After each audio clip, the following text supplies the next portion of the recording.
Welcome to weekend ఎక్స్క్లూసివ్స్. కలియుగ వైకుంఠం తిరుమలలో ఇప్పుడు ఒక ఆసక్తికరమైన మార్పు మొదలైంది. ఇకపై మీరు కొండపై కూల్ డ్రింక్ తాగితే ఆ ఖాళీ బాటిల్ లేదా టిన్ పడేయకండి.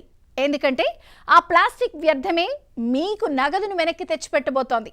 తిరుమలను ప్లాస్టిక్ రహిత పవిత్ర క్షేత్రంగా మార్చేందుకు టీటీడీ ప్రవేశపెట్టిన ఈ వినూత్న యంత్రాలు ఇప్పుడు భక్తులను విపరీతంగా ఆకట్టుకుంటున్నాయి.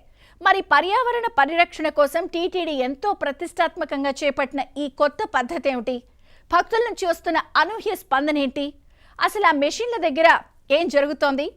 తిరుమలలో ప్లాస్టిక్ రహిత క్షేత్రం కోసం జరుగుతున్న ఈ సరికొత్త ప్రయత్నం ఏంటో తెలుసుకుందాం పదండి.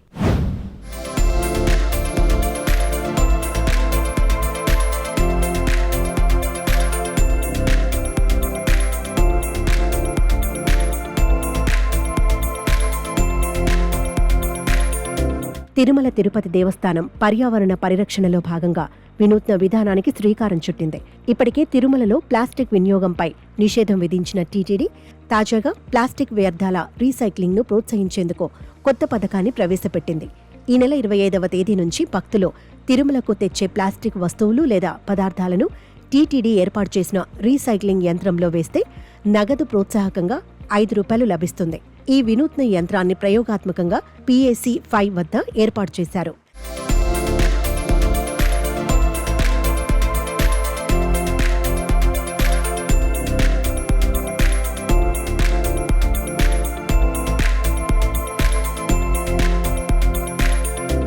ఈ రీసైక్లింగ్ యంత్రం ఇప్పటికే ఉత్తరాఖండ్లోని చార్ధామ్ ప్రాంతంలో విజయవంతంగా పనిచేస్తోంది. అక్కడ భక్తులు ఉపయోగించిన ప్లాస్టిక్ బాటిళ్లను పవిత్ర గంగా జలాల్లో పడవేయకుండా సేకరించేందుకు ఈ విధానం ఉపయోగపడుతోంది. ఇదే తరహాలో తిరుమలలోనూ ఈ యంత్రాన్ని ఏర్పాటు చేసినట్లు టీటీడీ సహకారంతో పనిచేస్తున్న సంస్థ అధినేత వివేక్ తెలిపారు. భక్తులు ఈ యంత్రంలో టెట్రా ప్యాక్లు, స్నాక్స్ ప్యాకెట్లు, ప్లాస్టిక్ బాటిళ్ల వంటి వ్యర్థాలను వదిలివేయవచ్చు. ఈ ప్రక్రియలో భక్తులు తమ మొబైల్ ద్వారా UPI లాగిన్ చేసి యంత్రంపై ఉన్న QR కోడ్ను స్కాన్ చేయాలి. అనంతరం ప్లాస్టిక్ వ్యర్థాలను యంత్రంలోని నిర్దేశిత రింగ్లో వేస్తే వారి ఖాతాలో ₹5 జమ అవుతుంది. ఈ విధానం ద్వారా ప్లాస్టిక్ వ్యర్థాల సేకరణను ప్రోత్సహించడంతో పాటు సామాజిక అవగాహన పెంచి పర్యావరణ పరిరక్షణకు తోడ్పడటమే లక్ష్యమని కంపెనీ ప్రతినిధి తెలిపారు. సో ఈ బిన్ ఎలా వర్క్ అవుతుందంటే కనుక లెట్స్ సే కన్జ్యూమర్ ఒక టెట్రా ప్యాక్ కానీ లేదంటే టిన్ కానీ పర్చేస్ చేసినప్పుడు ఒక సర్టన్ డిపాజిట్ చేయాలి కస్టమర్. ₹1, ₹2, ₹5 ఏదైతే గవర్నమెంట్ డిఫైన్ చేస్తారు. అయితే ఆ డిపాజిట్ వాల్యూని తీసుకోవాలంటే కనుక ఇలాంటి డివైజెస్ మన తిరుమలలో మేము డిప్లాయ్ చేస్తాము. అయితే కస్టమర్ ఓన్లీ తన యూపీఐని చూపించగానే మా డివైస్ అంటది ఆ QR చూపించండి. ఆ QR చూపించగానే ఈ బిన్ ఓపెన్ అవుతుంది. ఇక్కడ ఉన్న రింగ్ ఓపెన్ అవుతుంది. అక్కడ మెటీరియల్ డ్రాప్ చేసిన తర్వాత ఇమీడియట్గా కస్టమర్కి డైరెక్ట్ తన UPI పేమెంట్ అవుతుంది. ఇప్పుడైతే ఇక్కడ ఓన్లీ 2 మెషిన్స్ మేము డిప్లాయ్ చేసాము యాజ్ అ పైలట్గా. అదే కాకుండా మేము కేదార్నాథ్, బద్రీనాథ్, గంగోత్రి, యమునోత్రిలో ఇలాంటి డివైజెస్ ఆల్రెడీ డిప్లాయ్ ఉంది అండ్ మంచి కలెక్షన్స్ కూడా అవుతుంది. And from there it goes to the recyclers. అదే కాకుండా భూటాన్ కంట్రీలో కూడా మేము ఇలాంటి డివైజెస్ ఫుల్ స్వింగ్స్లో అండ్ దేర్ ఆర్ 17-18 ఇలాంటి డివైజెస్ని మేము ఆల్రెడీ డిప్లాయ్ చేసాము. అండ్ చాలా అంటే క్లీన్, అంటే భూటాన్ మీరు వెళ్తే కనుక అక్కడ ఒక్క బాటిల్ మీకు రోడ్ మీద పడి ఉండదు. That is a big achievement, we have achieved it. And ఇప్పుడు మా ఫోకస్ వచ్చేసి తిరుమలని కూడా ఇలానే టెట్రా ప్యాక్, క్యాన్ అటు ఇటు పోకుండా ప్రాపర్గా రీసైకిల్ అవ్వాలని మా థాట్. వెయిట్ అని కాదు, కౌంట్ బేసిస్ మీద మేము కన్సిడర్ చేస్తాము. అంటే ఇలాంటి టిన్స్ ఏదైతే మీకు ఇప్పుడు చూపించానో 200 అలాంటివి దాదాపు మీకు 800 to 1000 మెటీరియల్ మీరు వేయచ్చు ఫుల్గా. ఇన్ కేస్ కొంతమంది ఇలా ప్రెస్ చేసి ఇస్తే కనుక 2000 వరకు కూడా మనము మెటీరియల్ని డ్రాప్ చేయొచ్చు. అండ్ ఒక్కసారి బిన్ ఫిల్ అవ్వగానే 90% ఫిల్ అవ్వగానే మేమేం చేస్తామంటే ఒక నోటిఫికేషన్ పంపిస్తాము. పర్సన్ ఎవరైతే మేనేజ్ చేస్తున్నారో మెటీరియల్ని కలెక్ట్ చేసి ప్రాపర్ ప్లేస్లో ఛానలైజ్ చేయడానికి వాళ్ళకు ఒక నోటిఫికేషన్ వెళ్తుంది దట్ ఈ బిన్ ఫిల్ అయింది, రీఫిల్ బ్యాక్ చేయండి అని ఒక నోటిఫికేషన్ వెళ్తుంది. ఇది నా టీటీడీకి వెళ్ళదు, neither it goes to anyone. ఎందుకంటే కస్టమర్ ఇచ్చిన డబ్బుల్ని కస్టమర్ రిటర్న్ తన UPIకి వచ్చేస్తుంది. ఓన్లీ మీరు ఏదైతే చెత్త డబ్బాలో పాడేసిన మెటీరియల్ని అది ఎక్కడైనా ల్యాండ్ ఫిల్లో వాటర్ బాడీలో వెళ్ళకుండా ఆ మెటీరియల్ ప్రాపర్గా ఒక ప్లేస్లో ఎక్కడైతే రీసైకిల్ అవుతుందో ఆ ప్లేస్కి మేము పొందిస్తాం అంతే. తిరుమలలో ప్లాస్టిక్ వల్ల కలిగే కాలుష్యాన్ని తగ్గించేందుకు టీటీడీ గతంలోనూ అనేక చర్యలు చేపట్టింది. 2019లో ప్లాస్టిక్పై నిషేధం విధించిన టీటీడీ దాని అమలును కఠినంగా పర్యవేక్షిస్తోంది. అయినప్పటికీ భక్తులు అనుకోకుండా తెచ్చే ప్లాస్టిక్ వస్తువులు పర్యావరణానికి హాని కలిగిస్తున్నాయి. ఈ నేపథ్యంలో ఈ రీసైక్లింగ్ యంత్రం ద్వారా ప్లాస్టిక్ వ్యర్థాలను సేకరించి వాటిని సరైన రీతిలో రీసైకిల్ చేయడం ద్వారా తిరుమల పరిసరాలను స్వచ్ఛందంగా ఉంచేందుకు టీటీడీ కృషి చేస్తోంది. ఈ కార్యక్రమం విజయవంతమైతే తిరుమలలోని ఇతర ప్రాంతాలలోనూ ఇలాంటి యంత్రాలను ఏర్పాటు చేసే యోచనలో టీటీడీ ఉంది. ఈ పథకం ద్వారా భక్తులు పర్యావరణ పరిరక్షణలో భాగస్వాములవుతారని, తిరుమల పవిత్రతను కాపాడటంలో తమ వంతు బాధ్యత నిర్వర్తిస్తారని టీటీడీ అధికారులు ఆశిస్తున్నారు. ఈ వినూత్న చర్య ఇతర పుణ్యక్షేత్రాలకు కూడా ఆదర్శంగా నిలుస్తుందని విశ్లేషకులు అభిప్రాయపడుతున్నారు.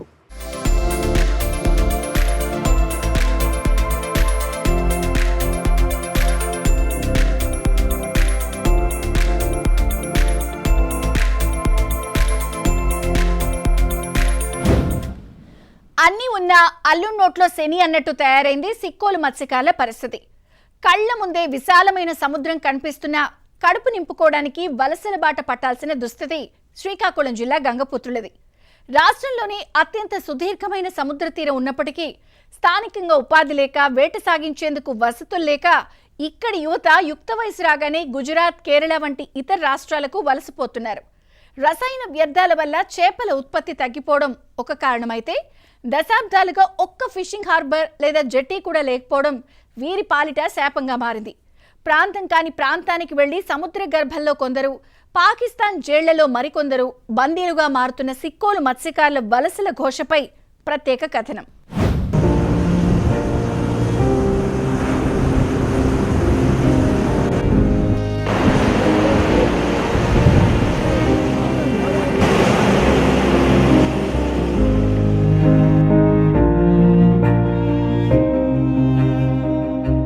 శ్రీకాకుళం జిల్లా మత్స్యకార పల్లెలు వలసలకు కేర్ ఆఫ్ అడ్రస్గా మారుతున్నాయి. ప్రధానంగా 190 కిలోమీటర్ల తీర ప్రాంతం ఉన్నప్పటికీ కూడా ఇక్కడ మత్స్యకార గ్రామాల నుంచి యువత వలసబాట పడుతున్నారు. దీనికి కారణం ఏంటి? స్థానికంగా ఉపాధి లేకపోవటమా, లేకపోతే ఇక్కడ ఉండేటటువంటి పరిస్థితులు వేటకు అనుకూలించకపోవటమా? అసలు ఏం చెప్తున్నారు? మత్స్యకార గ్రామాల్లో ఆ రకమైనటువంటి పరిస్థితి ఎందుకు ఉంటుంది? వృద్ధులు మాత్రమే ఉండేటటువంటి గ్రామాల్లో యువత ఎందుకు కనపడటం లేదు? అసలు శ్రీకాకుళం జిల్లా మత్స్యకార గ్రామాలకు ఏం జరిగింది అనేటటువంటిది వాస్తవ పరిస్థితిని తెలుసుకునేటటువంటి ప్రయత్నం చేద్దాం. అన్నీ ఉన్నా అల్లుడి నోట్లో శని అన్నట్టు తయారైంది సిక్కోలు మత్స్యకారుల పరిస్థితి. విశాలమైన సముద్ర తీరం ఉన్నప్పటికీ వేట కోసం ఇతర రాష్ట్రాలకు వలస వెళ్లే దుస్థితి ఇక్కడ గంగపుత్రులది. శ్రీకాకుళం జిల్లాలో సుమారు 7 మండలాల పరిధిలో వేలాది మంది మత్స్యకార కుటుంబాలు చేపల వేటనే జీవనోపాధిగా కొనసాగిస్తున్నారు. చావైనా బ్రతికైనా సముద్రంతోనే అంటూ జీవితాలు వెళ్లదీస్తున్నారు. నేటికి స్థానికంగా ఉపాధి అవకాశాలు లేక ఇతర రాష్ట్రాలకు వలసలు వెళ్తున్నారు. యుక్త వయసు వచ్చిందంటే చాలు స్వగ్రామాలను వదిలేసి గుజరాత్కు బయలుదేరుతారు ఇక్కడి యువత. చాలా వరకు మత్స్యకార గ్రామాల్లో వృద్ధులు, మహిళలు, చిన్నపిల్లలు తప్ప యువకులు పెద్దగా కనిపించరు.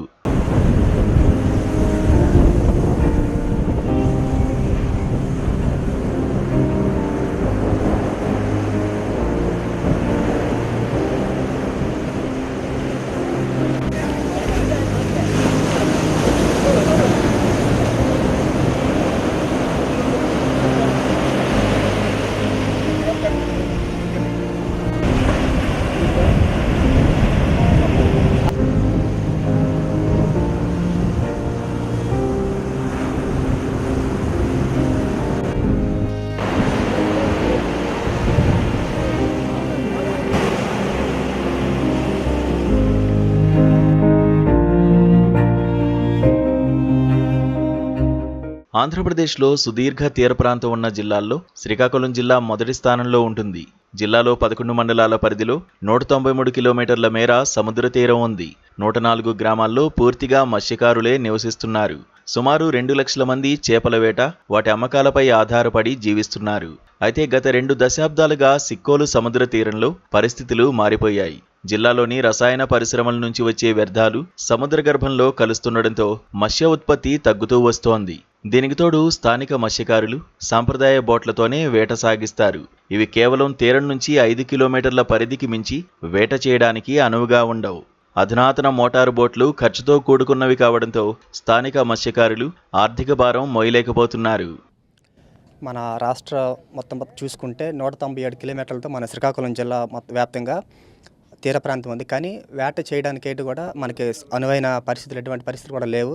నెక్స్ట్ స్థానికంగా ఇక్కడ మా చుట్టుపక్కల ఉన్న ప్రాంతాలు స్థానికంగా పైడి భీమవరంలో ఎక్కువ రసాయన పరిశ్రమలు ఉన్నాయి. ఆ పరిశ్రమల నుంచి విడుదలవుతున్న వ్యర్థాల వల్ల అనధికారికంగా చాలా ఎక్కువ మొత్తంలో వ్యర్థాలు విడుదలవుతుండడంతో మత్స్య సంపద అనేది నశించిపోతుంది. ఎప్పుడైతే మత్స్య సంపద నశించిపోతుందో ఆటోమేటిక్గా మావన్నీ నాన్ మోటరైజ్డ్ బోట్స్ అనమాట, అంటే నాటు పడవలు. ఒక 5-6 కిలోమీటర్ల వరకు మేము వేట చేయగలనమాట. 5-6 కిలోమీటర్లో ఎటువంటి మత్స్య సంపద కూడా దొరకటం లేదు ఈ పరిశ్రమలో విడుదలయ్యే వ్యర్థాల వల్ల. దానితో ఏంటంటే ఇప్పుడు మోటరైజ్డ్ బోట్స్ కొనుక్కునే స్తోమత కూడా మా మత్స్యకారులకు ఉంటుంది అనమాట. ఎందుకంటే చాలా ఖర్చుతో కూడుకున్న వ్యవహారం అది. దానికి ఏంటంటే నెలకి 5,000కి 6,000 రూపాయలకి గుజరాత్ వీరవాళ్ళు, మహారాష్ట్ర రత్నగిరి అనేక ప్రాంతాలకు వలస వెళ్ళిపోయి ఏంటంటే వాళ్ళు ఇచ్చే 5,000-6,000కే నెలంతా కష్టపడి పనిచేస్తాం అనమాట. దానికి తోడు ఏంటంటే వెళ్ళేటప్పుడు వచ్చేటప్పుడు జస్ట్ వెళ్ళటం రావడం వరకే మా చేతిలో ఉంటుందన్నమాట. వాళ్ళు ఇచ్చే ఆ తక్కువ ఖర్చునే మన 4-5 కుటుంబ సభ్యులు కూడా అందరం కూడా చదువుకి, ఆరోగ్యానికి, ఆహారానికి కూడా ఖర్చు పెట్టాలి. దానితో పాటు ఏంటంటే అక్కడ ఉద్యోగ భద్రత కూడా ఉండదన్నమాట. ఎందుకంటే ఒక్కసారి ఈ ఊరు విడిచి వెళ్ళిపోతే ఆటోమేటిక్గా మా చేతిలో ఇంకేం ఉండదు అనమాట. వాళ్ళు అక్కడ బోట్ ఓనర్ ఏ విధంగా చెప్తే ఆ విధంగా నడుచుకోవాలన్నమాట. సెలవులు ఉండవండి. జిల్లాలో విస్తారంగా తీర ప్రాంతం ఉన్నప్పటికీ మత్స్యకారులు మాత్రం కేరళ నుంచి గుజరాత్ వరకు వివిధ అరేబియా సముద్ర తీర రాష్ట్రాలకు ఏటా వలసలు పోతున్నారు. ఈ వలసలకు ప్రధాన కారణం మత్స్యకారుల వేటకు అనువుగా సిక్కోలు తీరంలో జెట్టీలు కానీ ఫిషింగ్ హార్బర్ల నిర్మాణం లేకపోవడమేనని స్థానికులు చెబుతున్నారు. విశాఖపట్నం నుంచి ఇచ్చాపురం వరకు ఉన్న 260 కిలోమీటర్ల తీర ప్రాంతంలో ఎక్కడా ఒక్క జెట్టీ కూడా లేదు. జెట్టీ లేకుండా సముద్రంలో వేట సాధ్యం కాదు. ఇప్పుడు ఏ గవర్నమెంట్ వచ్చినా అక్కడ పట్టించుకోవడం లేదు. జెట్టి కూడా ఆగిపోయింది. ఇప్పుడు ఎక్కడైనా బతకగలము, మా పెద్దలు మేము ఇబ్బంది పడుతున్నాం. దయచేసి అక్కడ ఇల్లు కట్టేసి మాకు ఇల్లు అప్పు చెప్తే కొంతవరకు బతకగలము. నేను నోన్లు ఇచ్చినా మనం బతకగలము. పేద బతుకులండి మాకు రేటు ఉందండి. అది ఎక్కడితే బొక్కాడినట్టుకు. రేపు పొద్దుకి వెళ్తే అన్నం లేదు, ఇంట్లో పరిస్థితి ఇబ్బంది, కష్టాలు పడుతున్నాము. కిడ్నీలు స్టోన్లు, ఇల్లు స్టోన్లు, నీరు వల్ల, వాటర్ వల్ల, మా ఊరు వాటర్ వల్ల కూడా చాలా ఇబ్బంది పడుతుంది. జనాలు ఇబ్బంది పడుతున్నాము. అన్ని అయినప్పుడు గవర్నమెంట్ కూడా దృష్టిలో పెట్టుకొని పేద ప్రజలు కాబట్టి కొద్దిగా మంచి ఆలోచించి మనకు సాయం చేస్తే బతుకుతామని. శ్రీకాకుళం జిల్లాలోని ఏ మత్స్యకార కుటుంబాన్ని కదిలించినా ఓ విషాద గాథ వినిపిస్తూనే ఉంటుంది. గుజరాత్లోని వీరావళి ప్రాంతానికి వెళ్లి పాకిస్తాన్ బందీలుగా మారిన వారు కొందరైతే, ప్రాంతం కాని ప్రాంతంలో సముద్ర గర్భంలోనే తనువు చాలించేవారు మరికొందరు. స్థానికంగా ఉపాధి దొరికితే కుటుంబాలకు దూరంగా ఇతర ప్రాంతాలకు ఎందుకు వెళ్తామని ఇక్కడి యువత దీనంగా ప్రశ్నిస్తున్నారు. ఇక్కడ మాకు ఎక్కువగా మా ప్రాంతంలో చదువుకున్నా సరే చదువుకోకపోయినా సరే వలస అనేది మేము వెళ్ళిపోతూ ఉంటాం. ఎందువలన అంటే వలస కార్మికులు కాకుండా ఇక్కడ ఉండే ఫిషింగ్ హార్బర్ లేకపోవడం వల్ల, నెక్స్ట్ వచ్చే పక్కన కూడా పొల్యూషన్ ఫ్యాక్టరీలు తయారైపోవడం వల్ల, ఇక్కడ ఫిషింగ్ లేకపోవడం వల్ల ప్రతి ఒక్కరు కూడా రాష్ట్రాలు దాటి వెళ్ళిపోతారు. అదే ఇక్కడ ఒక జెట్టి కానీ వచ్చినట్టుగా ఉంటే, వచ్చినట్టుగా ఉన్నా మంచిదే, లేకపోతే ఈ కంపెనీలు ఫ్యాక్టరీ కంపెనీ పొల్యూషన్ అనేవి కంట్రోల్ చేసుకుని ఉంటే మళ్ళీ మాకు ఇక్కడే వలస అనేది వెళ్లకుండా ఈ సంబంధించిన పడవలు కొనుక్కోవడం, మళ్ళీ కొత్తగా బోట్లు ఇవన్నీ తయారు చేసుకొని మళ్ళీ ఇక్కడే జీవించడం అనేది జరుగుతుంది సార్. ఇటీవల కూటమి ప్రభుత్వం ఎచ్చెర్ల నియోజకవర్గంలో హార్బర్ నిర్మాణానికి చర్యలు చేపట్టింది. అయితే హార్బర్ నిర్మాణ పనులు ఇప్పటివరకు ప్రారంభం కాలేదు. ఇలాంటి పరిస్థితుల్లో సిక్కోలు తీర ప్రాంతం వెంబడి మత్స్య ఆధారిత పరిశ్రమల ఏర్పాటుతో పాటు జెట్టీల నిర్మాణం, హార్బర్ల ఏర్పాటు వంటి చర్యలు చేపట్టడం ద్వారా వలసలకు చెక్ పెట్టచ్చన్న భావన వ్యక్తమవుతోంది. మరి మన ప్రభుత్వం దీని గురించి చర్యలు తీసుకొని కొద్దిగా ఈ మత్స్యకారులు అనే వాళ్ళకి కొంచెం అన్ని విధాలుగా ఉపాధి పని కానీ, లేదంటే ఈ రెవెన్యూ భూములు కానీ, ఫారెస్ట్ భూములు కానీ మన మత్స్యకారులకి ఏదేమైనా సరే వాళ్ళకి హక్కులు కరిగించేట్టు చేస్తే కొంత వలసలు అనేవి తగ్గుతాయి. అలాగే మన జిల్లాలో, శ్రీకాకుళం జిల్లాలో బుడకట్లపాలెం అనే గ్రామంలో మన మత్స్యకారు ఫిషింగ్ హార్బర్ అనేది ఏర్పాటు చేయడం జరిగింది.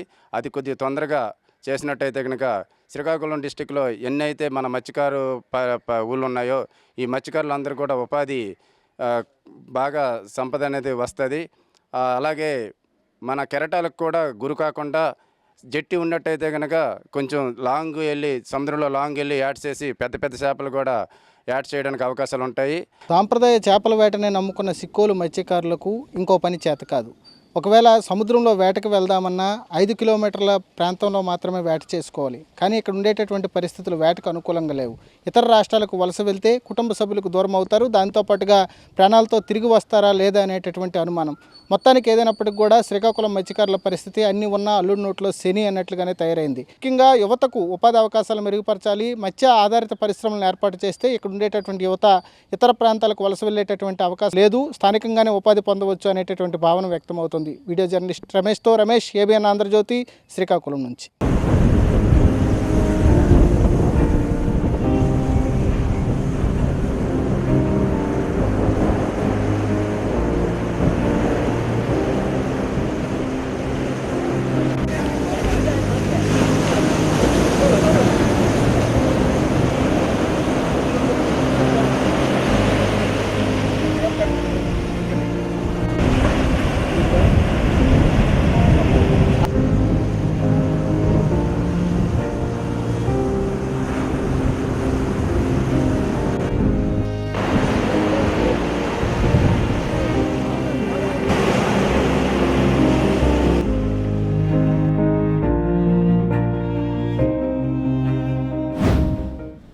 ఉల్లిపాయ అంత చెత్తున్నా ఊరంతా కంపు అంటారు పెద్దలు. కానీ ఆ చెత్తతోనే మనకు కావాల్సిన సరుకులు కొనుక్కోవచ్చని ఎవరైనా చెప్తే చెప్పడం ఏంటి? నిజంగానే పశ్చిమ గోదావరి జిల్లాలో ఈ తరహా పథకాన్ని తీసుకొచ్చింది ఏపీ ప్రభుత్వం. వీధి వీధి తిరుగుతూ ఒక ప్రభుత్వ వాహనమే చెత్తను సేకరిస్తోంది. ఇచ్చిన చెత్తకు తూకం వేసి డబ్బులు కూడా అందిస్తున్నారు. డబ్బులు వద్దు అనుకుంటే అదే వాహనంలో తీసుకొచ్చిన ఇంట్లోకి అవసరమయ్యే వస్తువులను ఇస్తున్నారు. మరి ఈ వాహనం కదేంటి, ఎలా నడుస్తుంది, మన దగ్గరున్న చెత్తను తీసుకుని ఎలాంటి వస్తువులు ఎంత డబ్బులు అందిస్తున్నారు? Let's watch. మన గ్రామ ప్రజలు ఈ అవకాశాన్ని వినియోగించుకోవాల్సిందిగా పరిచయాన్ని వస్తువులను పాత గిన్నె, పాత పేపర్లు, పాత పుస్తకాలు, అగ్గిపెట్టెలు, ప్లాస్టిక్ బాటిల్స్, గాజు బాటిల్స్, పాత స్టీలు, అల్యూమినియం, రాగి, ఇత్తడి మరియు ముఖ్యంగా శారీ బ్యాగి మధ్యరకం వారికి మీకు కావలసిన నిత్యావసర వస్తువులను పొందవలసినదిగా తెలియపరుచుతున్నాము. ఇట్లు గ్రామ పంచాయతీ కార్యదర్శి. 10 రూపాయలు లేవా? ఇంట్లో ఉన్న చెత్తను పారేస్తున్నారా? ఆగండి ఒక్క క్షణం. దాంతో కూడా మీకు కావాల్సిన కొన్ని వస్తువులను కొనొచ్చు. వినడానికి వింతగా అనిపించినా ఇది నిజమే. ఏపీ ప్రభుత్వం స్వచ్ఛ రథం పథకం పేరుతో ఈ వినూత్న కార్యక్రమానికి శ్రీకారం చుట్టింది. ఒక ప్రత్యేక వాహనం ప్రతి వీధిలో ఇంటింటికి తిరుగుతూ ప్రజల వద్ద ఉన్న నిరుపయోగ వస్తువులను సేకరిస్తోంది. కేవలం చెత్తను సేకరించడమే కాకుండా తెచ్చిన వస్తువులను అక్కడికక్కడే డిజిటల్ మీటర్లతో పారదర్శకంగా తూకం వేస్తున్నారు. ఆ వస్తువుల విలువకు సరిపడా డబ్బులను కానీ లేదా రోజువారీ ఇంట్లోకి అవసరమయ్యే నిత్యావసర సరుకులను కానీ స్పాట్ లోనే అందజేస్తున్నారు. ఇంట్లో పనికిరాని వ్యర్థాలను వదిలించుకుంటూ వాటి ద్వారా తిరిగి ఉపయోగపడే వస్తువులను ఉచితంగా పొందటం పట్ల మహిళలు సంతోషం వ్యక్తం చేస్తున్నారు. రోడ్లపై ఎక్కడ పడితే అక్కడ చెత్త వేయకుండా నియంత్రించడంతో పాటు గ్రామాలు, పట్టణాల పరిసరాలను పరిశుభ్రంగా ఉంచే దిశగా స్వచ్ఛరథం కీలక పాత్ర పోషిస్తోంది. ప్రస్తుతం పశ్చిమ గోదావరి జిల్లాలోని ద్వారకా తిరుమలలో ఈ వాహనం విజయవంతంగా నడుస్తోంది.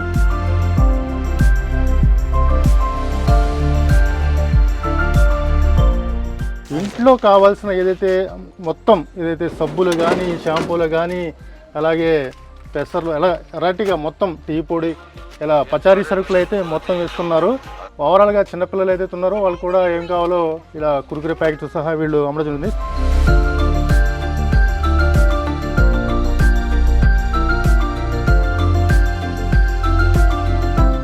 ఇది వరకు మేము పథకం చేసాం. ఏ స్క్రాప్ కొని ఉన్నాం సార్. అప్పుడైతే పెద్దవారు ఆడండి ఉంటారు, సిస్టర్ వాళ్ళు ఉంటారు కదండి, వాళ్ళ వరకు వచ్చి తీసుకునేవారు. ఇప్పుడైతే పెద్దవాళ్ళు, చిన్నవాళ్ళు మొత్తం ఇప్పుడు ద్వారకాలో బ్రాహ్మణ్స్ ఉండేవారు అంటే అవి పెడితే బయట పడేసేసేవారు. ఇప్పుడు ఆరు కూడా మొత్తం దాచి మనం లిక్విడ్ అని ఇవన్నీ రావటం అవన్నీ చూసి వాళ్ళు మనకు ఫోన్ చేసి మరీ రప్పిస్తున్నారు సార్. మొత్తం ఏమన్నా మనకి ఇచ్చేస్తున్నారు సార్. ఫోన్ చేసేస్తారు సార్, మన నెంబర్ తీసుకుంటారు. మనకి ఆ రోజు లేకపోయినా సార్ ఫోన్ చేసి వచ్చి ఖచ్చితంగా వద్దని కుదరదు, మీరు తీసుకెళ్ళాలి మా దగ్గర. ఇప్పుడు దారిలో కూడా కలిసాను బ్రాహ్మణ్స్, మన సార్ గారు కూడా ఉన్నారా, మీరు ఇప్పుడు వచ్చి ఇంటికి వచ్చి సామాన్లు తీసుకెళ్ళమని చెప్పారు సార్. చాలా ఆనందంగా ఉన్నారు. ఎక్కడ పోయి అన్ని చోట్ల ఉన్నాయి, అన్ని చోట్ల ఉన్నాయి సార్. అన్ని చోట్ల మా మండలం బట్టి చాలా నేను బాగా నెంబర్ 1గా చేస్తాను సార్. వాళ్ళకి అనుకూలంగా ఉంటుంది. మళ్ళీ ర్యాంక్స్ ఉంటాయి అందులో, బాగా చేసినందుకు ఉంటుందా? మళ్ళీ బాగా ప్రజలకు మనం అనుకూలంగా ఉంటే పిలుస్తారు సార్.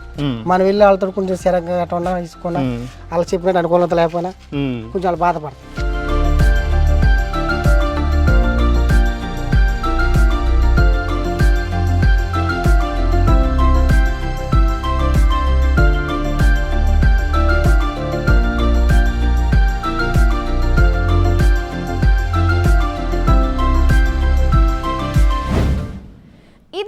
ఇవాల్టి వీకెండ్ ఎక్స్క్లూజివ్స్. వచ్చే వారం మరిన్ని ఇంట్రెస్టింగ్ స్టోరీస్తో మళ్ళీ కలుద్దాం. Until then keep watching ABN.